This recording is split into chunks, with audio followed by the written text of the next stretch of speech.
DNA मित्रों, अब हम आपको एक ऐसा समाचार बताने जा रहे हैं जो जुड़ा तो है भारत से, लेकिन उसकी चर्चा सरहद पार यानी पाकिस्तान में ज्यादा हो रही है। पाकिस्तान के सामरिक हलकों में सवाल पूछे जा रहे हैं कि भारत का लटकन बाबा इस बार कौन सी तबाही लेकर आएगा।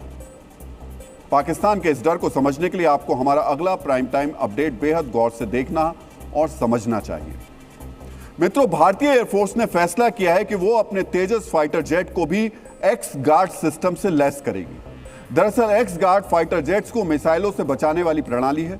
अब तक एयरफोर्स ने सिर्फ रफाल फाइटर जेट्स पर ही एक्स गार्ड सिस्टम लगाया था, लेकिन अब तेजस भी इस सिस्टम से लैस होगा। आने वाले वक्त में एयरफोर्स सुखोई 30 फाइटर जेट्स पर भी इस रक्षा प्रणाली को लागू किया जाएगा। मित्रों, यह x guard system fighter jet के साथ लटका रहता है, इसी वजह से भारतीय सैन्य हलकों में इसे लटकन बाबा का नाम दिया गया है। इस प्रणाली की खासियत भी हम आपको बताएंगे, लेकिन उससे पहले यह समझना जरूरी है कि पाकिस्तान को भारतीय एयरफोर्स के इस लटकन बाबा से इतनी दिक्कतें क्यों हो रही हैं।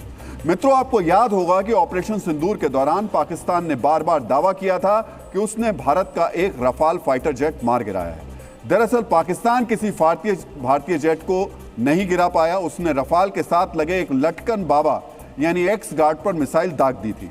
मिसाइल का टारगेट संपर्क होने पर पाकिस्तान ने मान लिया कि उसने रफाल गिरा दिया। हवाई युद्ध में इस लटकन बाबा ने कैसे पाकिस्तान की हवाई रक्षा प्रणाली को चकमा दिया, यह समझने के लिए आपको एक्स गार्ड की खासियत देखनी और समझनी चाहिए।